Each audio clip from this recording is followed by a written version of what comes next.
সিদ্ধপূর্বে নাযিল হয়েছে, আল্লাহ পাঠিয়েছে। আল্লাহ রাব্বুল আলামিন বলেন ওয়া আল্লামাকা মা লাম তাকুন তা'লাম। হে নবী, দুনিয়ার যত কিছু জ্ঞান আছে আমি আল্লাহ আপনাকে শিখিয়ে দিয়েছি। সুবহানাল্লাহ। তাহলে ওই পন্থা কি করে বলতে পারে যে নবী আলিফ বা তা তা কোনটা এটা চিনতে পারতো না, জানতে পারতো না। নাউযুবিল্লাহ। একটা জিনিস মাথায় রাখুন, আপনার এখানে ছোট ছোট বাচ্চা অনেক আছে, এই বাচ্চাগুলো ধরে এই বক্তব্য শুনলো, এই নবী আলিফ বা তা সব করতে জানে না। এই বাচ্চাটা আস্তে আস্তে বড় হবে, বড় হওয়ার পরে একটা ভালো প্রফেশন জায়গায় যাবে, কেউ হয়তো হেডমাস্টার হবে, কেউ প্রফেসর, ব্যারিস্টার, কেউ হয়তো আপনার নাসাতে গিয়ে হয়তো বৈজ্ঞানিক আপনার বৈজ্ঞানিক গবেষণা করবে। ওই বাচ্চাটার মাথায় কিন্তু ঢুকে আছে আল্লাহর নবী আলিফ বা তা সব করতে জানতো না। ওই বাচ্চাটার মনে একটা সময় এইরকম চিন্তা আসবে, আরে আল্লাহর নবী তো আলিফ বা তা সব জানেই না, আর আমি অনেক শিক্ষা অর্জন করে নিয়েছিলাম। তার মানে নবীর থেকে আমার জ্ঞান বেশি, এটা ওই বাচ্চা মনে করবে। এরাদা এই যে আপনার এডুকেটেড যাদেরকে বলছেন আপনারা, তারা এসে আপনার ওই বক্তব্যের মাঝে নবীকে বলছেন যে আল্লাহ নবী আলিফ বা তা সব জানতো না, নবী পড়তে পারতেন না, লিখতে পারতেন না। এখানে একটা বিষয় আপনাকে বলে দেয়, আল্লাহ তাআলা বলছেন ইয়া আইয়ুহাল্লাযীনা আমানু লা তারফাউ আসওয়াতাকুম ফাওকা সাওতিন নবী। এই মাদার তোমাদের গলার আওয়াজ উঁচু করিও না তার থেকে নবীর থেকে বেশি। কেন বলা তাজাহরু লাহু মিন কওলিকা জাহরি বা'দিকুম লিবাদ আন তাহবাতা আ'মালুকুম ওয়া আনতুম লা তাশকুরুন। তোমরা যদি একে অপরের সঙ্গে কথা বলতে গিয়ে নবীর থেকে আওয়াজ তোমাদের বেশি হয়ে যায়, তাহলে তোমাদের আমলগুলো বিনষ্ট হয়ে যাবে আর তোমরা বুঝতেও পারবে না। বলুন সুবহানাল্লাহ। এবার এখানে একটা বিষয় নোকতা আপনাদেরকে বলি, কি নবীর থেকে বেশি এই আয়াতের তাফসীরে বলছে যে হযরত আবু বকর সিদ্দিক আর হযরত ওমর ফারুক রাদিয়াল্লাহু তাআলা কথা বলছেন, আর নবী মুস্তাফার আওয়াজের চাইতে ওনাদের আওয়াজটা একটু বেশি হয়ে গেছে। আর এই বেশি হওয়ার কারণে আল্লাহ এই আয়াতকে নাযিল করলেন। আবু বকর সিদ্দিক আর ওমর ফারুক রাদিয়াল্লাহু তাআলা এই আয়াত শোনার পরে ভীত সন্তুষ্ট হয়ে গেলেন। ভীত সন্তুষ্ট হয়ে ওনারা আপনার কানে মুখে কথা বলতে লাগলেন।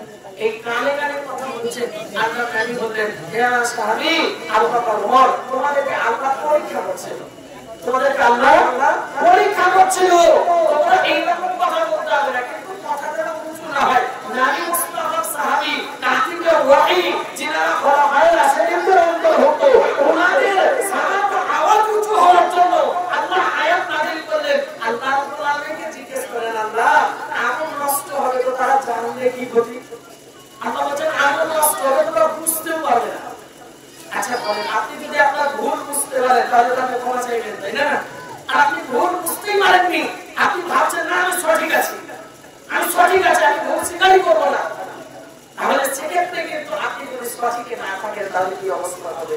যিনি বক্তব্য দিচ্ছেন নবী নিরক্ষর, নবী দেওয়ালের পেছনের খবর রাখে না, একে তো ভাবছে আমি সঠিক আছি, আর আল্লাহ বলছেন তোমার আমল নষ্ট হয়ে যাবে। নবী যদি কোনো মুস্তাকি করো তোমার আমল বিনষ্ট হবে, তুমি বুঝতেও পারবে না। বেরাদার যারা নবীর ব্যাপারে আবু বকর সিদ্দিক ওমর ফারুক রাদিয়াল্লাহু তাআলা আনহুকে আল্লাহ রাব্বুল আলামিন সামান্য আওয়াজ উঁচু করার জন্য আয়াত যদি নাযিল করে, এই দুই কথা বলা বললে কি করে বলতে পারে নবী মুস্তাফার ব্যাপারে কুরুচিপূর্ণ কথাবার্তা, অথচ তারা বলে আমরা হকের মধ্যে আছি। ওরে আমার মুআদ্দাস সাহাবায়ে-ইকরাম, রাসূল আকরাম সাল্লাল্লাহু আলাইহি ওয়াসাল্লামের ব্যাপারে আল্লাহ রাসূল সাল্লাল্লাহু আলাইহি ওয়াসাল্লাম কাবা বাইতুল্লাহ তখন বাইতুল মুকাদ্দাস কে বলা ছিল, বাইতুল মুকাদ্দাসের দিকে মুখ করে নবী মুস্তাফা 18 মাস নামাজ পড়েছেন। কত মাস? 18 মাস নামাজ পড়ছেন। নামাজ পড়তে পড়তে আসরের সময় 2 রাকাত নামাজ হয়ে গেছে। এবার এইদিকে ধরেন বাইতুল মুকাদ্দাস, এইদিকে মুখ করে নামাজ পড়ছেন। কাবা এইদিকে আপনার কাবা, ওই কাবা থেকে মুখ ঘোরাবে, নবীকে কোন দিকে যেতে হবে? সামনে থেকে, এই পিছনের দিকে সামনের দিকে মুখ করতে হবে। আল্লাহ নবী 2 রাকাত নামাজে ওপর দিকে একটু তাকাচ্ছেন। আল্লাহ বলেন ইয়া রাসূলুল্লাহ তুমি যে কি বলতে চাইছো আমি বুঝতে পারছি, বাইতুল মুকাদ্দাসকে কে পরিবর্তন করতে চাইছো? ইয়া রাসূলুল্লাহ যেদিকে খুশি আপনি মুখ করেন আর আপনি নামাজ পড়েন, বলেন সুবহানাল্লাহ। আল্লাহ নবী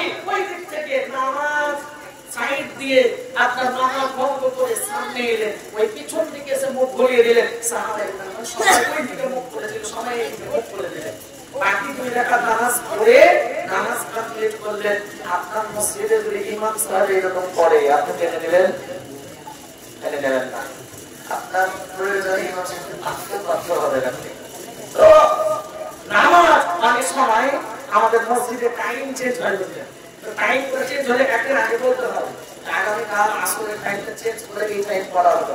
আমরা সবাই যদি না শুনে একজন হয়তো শুনলে না তো বলবো যে কখন টাইম চেঞ্জ করে দিচ্ছে বুঝতেই পারি না। তো নামাজের টাইম চেঞ্জ করতে গেলে একদিন আগে বলতে হয়, কি বলা চেঞ্জ করতে গেলে বলতে হবে না। আপনার আমার ধারণা আপনি আমি থাকলে ভাই আপনাদেরকে জিজ্ঞেস করতাম যে হুজুর আসরে নামাজ হয়ে যেত না আজকে থেকে না চেঞ্জ করতাম। আল্লাহর নবীকে সাহাবায়ে কেরাম একবারও জিজ্ঞাসা করেন হুজুর নামাজ ভেঙে এইভাবে ওইদিকে কেন চলে গেলেন? আল্লাহ রাসূলকে একবারও জিজ্ঞাসা করেন। বলুন সুবহানাল্লাহ। নবী মুস্তাফা সাল্লাল্লাহু আলাইহি ওয়াসাল্লামের পর্যায়টাকে আল্লাহ এত উঁচু করেছেন, সাহাবায়ে কেরাম এত মানতেন নবী মুস্তাফাকে কি একবারও জিজ্ঞাসা করলেন না হুজুর আপনি কি আল্লাহ আপনার পরিবর্তন যদিও হলো তাহলে আপনি এইভাবে আগে আমাদেরকে জানাতে পারতেন নামাজ ভঙ্গ হয়ে গেল মনে হয় বা নামাজ বোধহয় হলো না। এরকম নয়, আপনার দাবি করেছেন মানে সঠিক করেছেন। বলেন সুবহানাল্লাহ। একটা প্রশ্ন দেওয়া হয়েছে, জানি আপনারা যদি বলেন তাহলে উত্তর দেব। প্রথমে আমাদের একটা কাগজ একটা ধরিয়ে দেওয়া হয়েছে, আপনারা যদি বলেন তাহলে উত্তর দেব, আপনারা যদি না বলেন তাহলে সংক্ষেপে দুটো কথা। একটা প্রশ্নতে লিখেছে লাকড়ি নেওয়া, তার ব্যাপারে লিখেছে আমি জানি না, আপনার সাথে ঠিক খেয়ে আপনার আবার রেখে দেবেন রেখে দেবেন না। এখানে প্রথমে দিয়েছে যে মানুষ কোরআন শরীফ জানে না তার পিছনে নামাজ পড়া যাবে না। এই কথা প্রশ্ন ভুল। কোরআন যদি না জানে তো নামাজ পড়া লিখবে, সূরা যদি নাই জানে তো নামাজ কি করে পড়া যাবে?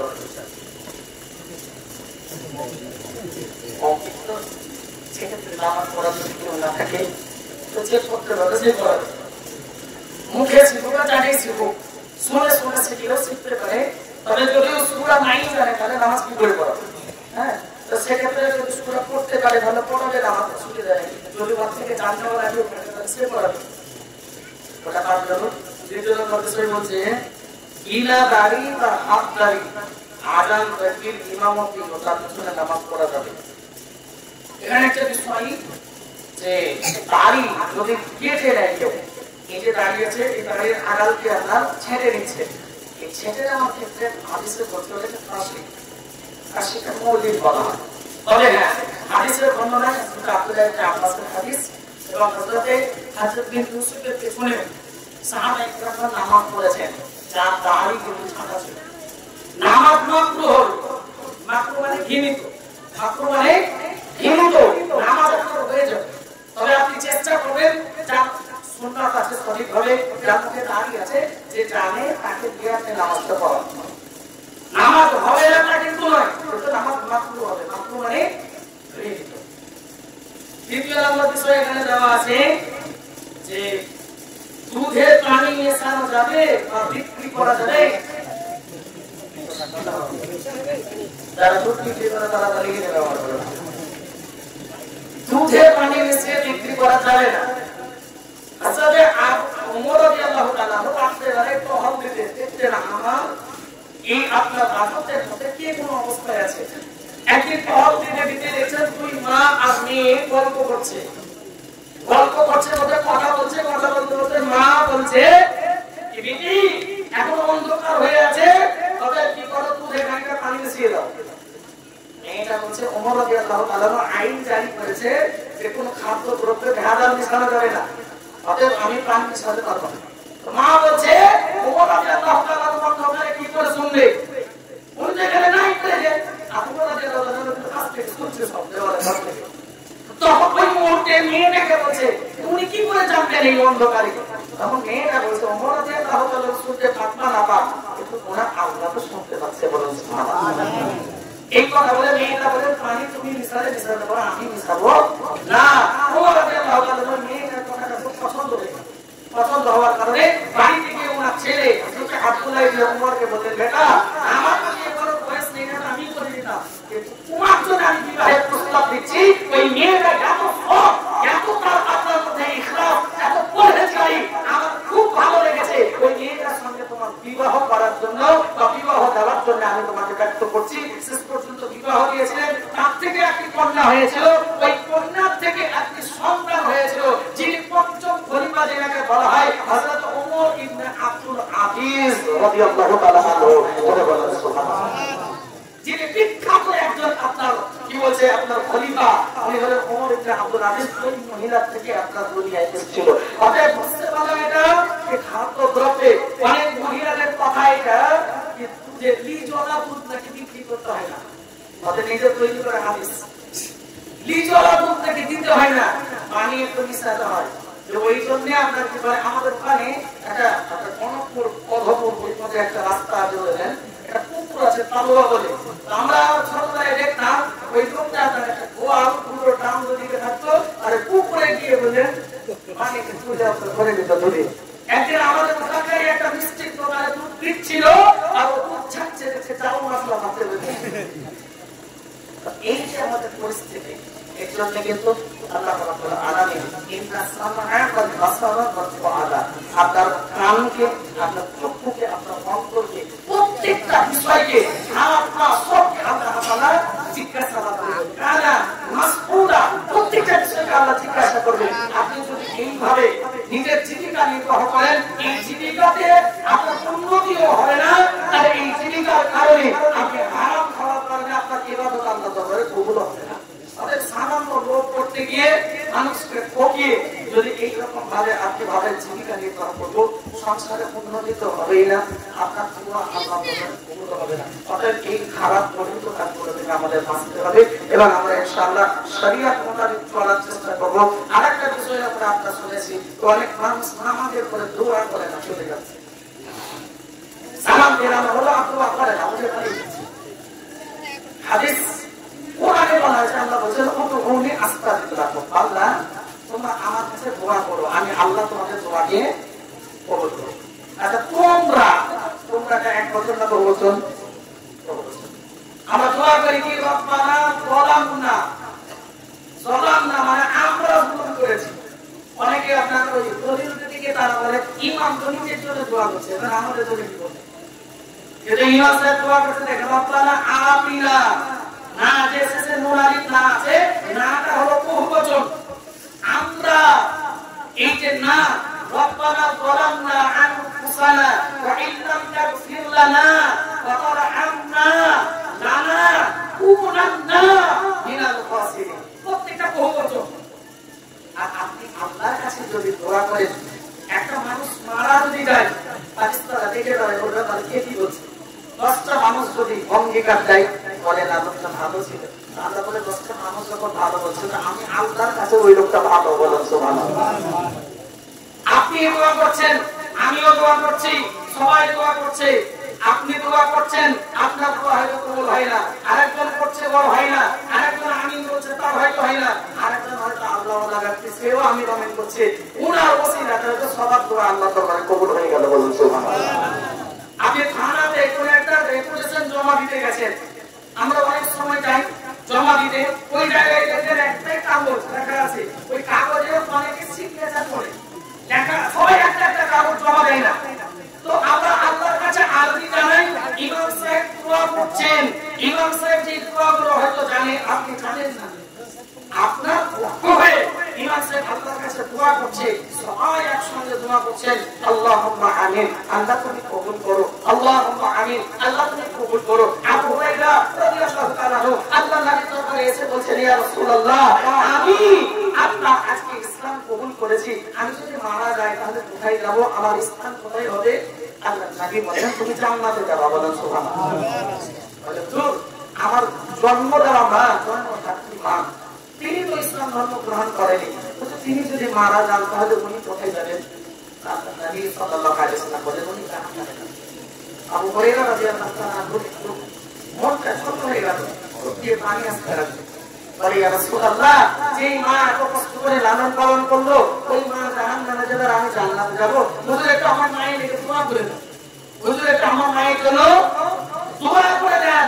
আল্লাহর নবী সাল্লাল্লাহু আলাইহি ওয়াসাল্লাম দোয়া করলেন, আল্লাহুম্মা ইলা ইয়া আবা হুরায়রা, ইয়া আল্লাহ, ইয়া রাব্বুল আলামিন, আল্লাহ ওটা আবু হুরায়রা, আল্লাহ তুমি আবু হুরায়রার মাকে ইসলামের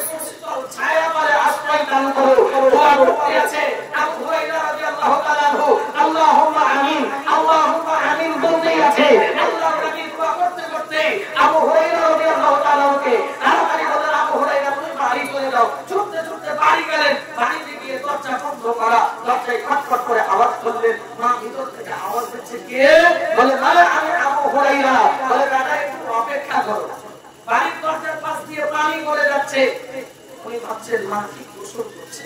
গোসল করে সুন্দর একটা পোশাক, ইসলামিক পোশাক পরে মা দরজা ওপেন করলেন। ওপেন করে মা দরজার চৌকাঠে ওই পাশে, ছেলে এই পাশে। মা বলতে লাগলো, আশহাদু আল্লা ইলাহা ইল্লাল্লাহু ওয়া আশহাদু আন্না মুহাম্মাদান আবদুহু ওয়া রাসূলুহু সাল্লাল্লাহু আলাইহি ওয়াসাল্লাম। হযরত আবু হুরায়রা রাদিয়াল্লাহু তাআলা আনহু বলতেন, মা আল্লাহ নবীর ইসলামের ছায়া তলে আপনাকে বংশ গ্রহণ করার জন্য বলি। মা আল্লাহ নবীর ইসলাম কবুল করেন না, আজকে আপনি ইসলাম কবুল করে নিলেন, তার মানে বুঝতে পারলাম না। বলে বেটা তোমার আসতে দেরি হচ্ছিল দেখে আমি আপনার ঘরে এদিক ওদিক করছিলাম, কিন্তু বেটা আমার ঘরের ভিতর থেকে একটা আওয়াজ শুনতে পেলাম, কেউ যেন আমাকে বলতে আছে আবু হুরায়রার মা তোমার বেটা ইসলাম ধর্ম গ্রহণ করেছে, এই কারণে তোমার বেটা জান্নাতি, তুমি ইসলাম গ্রহণ করোনি, বলে তুমি জাহান্নামী।